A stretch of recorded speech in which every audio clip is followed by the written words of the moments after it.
రాజ్యాంగ ప్రదాత బిఆర్ అంబేద్కర్ జయంతి వేడుకలు జల్పల్లిలో ఘనంగా జరిగాయి. జల్పల్లిలోని అంబేద్కర్ విగ్రహానికి పూలతో సత్కరించి నివాళులర్పించారు పలువురు ప్రముఖులు.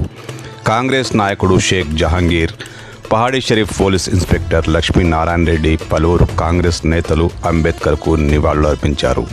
ఈ సందర్భంగా జరిగిన సమావేశంలో కాంగ్రెస్ నేత జేజీఆర్, పహాడీ షరీఫ్ ఇన్స్పెక్టర్ లక్ష్మీనారాయణ రెడ్డి పలువురు నేతలు మాట్లాడుతూ అంబేద్కర్ సేవలను కొనియాడారు. ఈ కార్యక్రమంలో కాంగ్రెస్ నేతలు లక్ష్మీనారాయణ, మస్నా రవి, ఆదిల్లా జంగయ్య, నవీన్, ప్రవీణ్, నవాజ్, బాలాజీ, మల్లికార్జున్, శివ తదితరులు పాల్గొన్నారు.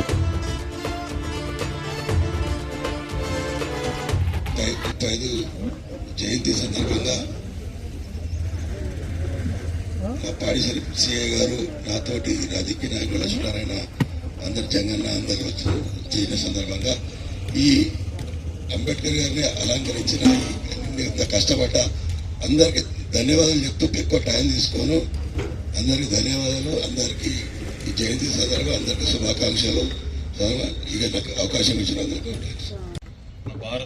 భారతదేశం యొక్క ముఖ్యమైన నాయకుల్లో మహోన్నత వ్యక్తిత్వం కలిగినటువంటి నాయకుడైనటువంటి బిఆర్ అంబేద్కర్ గారి 135వ జన్మదినాన్ని పురస్కరించుకొని ఇక్కడికి విచ్చేసినటువంటి పెద్దలు జయంగీర్ గారు, అదేవిధంగా లక్ష్మీనారాయణ గారు, జంగయ్య గారు, మన రవి గారు, అదేవిధంగా మన ఈ కార్యక్రమాన్ని ఏర్పాటు చేసినటువంటి శివ గారికి, అదేవిధంగా వివిధ గ్రామాల నుంచి, వివిధ మండలాల నుంచి వచ్చినటువంటి నాయకులకు అందరికీ కూడా పోలీసుల తరఫున శుభాభినందనలు తెలియజేసుకుంటున్నాను. ముఖ్యంగా కొంతమంది వ్యక్తులు చాలా చక్కగా చెప్పడం జరిగింది. అంబేద్కర్ అనే వాడు ఒక వర్గానికో ఒక కులానికి సంబంధించినటువంటి ఆస్తి.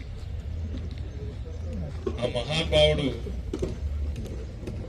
మన భారత రాజ్యాంగ సృష్టికర్త. అదేవిధంగా భారతదేశం ఏ విధంగా అభివృద్ధి చెందాలి, ఒక రూపురేఖలు ఇచ్చినటువంటి మహోన్నత వ్యక్తిత్వం కలిగినటువంటి వ్యక్తి అంబేద్కర్. బాబాసాహెబ్ అంబేద్కర్ 135వ జన్మదిన శుభ సందర్భంగా ఈరోజు మనకు ముఖ్య అతిథిగా వచ్చేసిన జహాంగీర్ అన్న మరియు వచ్చేసిన ప్రతి ఒక్కరికి అంబేద్కర్ 131 జయంతి జన్మదిన సందర్భంగా అందరికీ శుభాకాంక్షలు తెలియజేస్తున్నాం.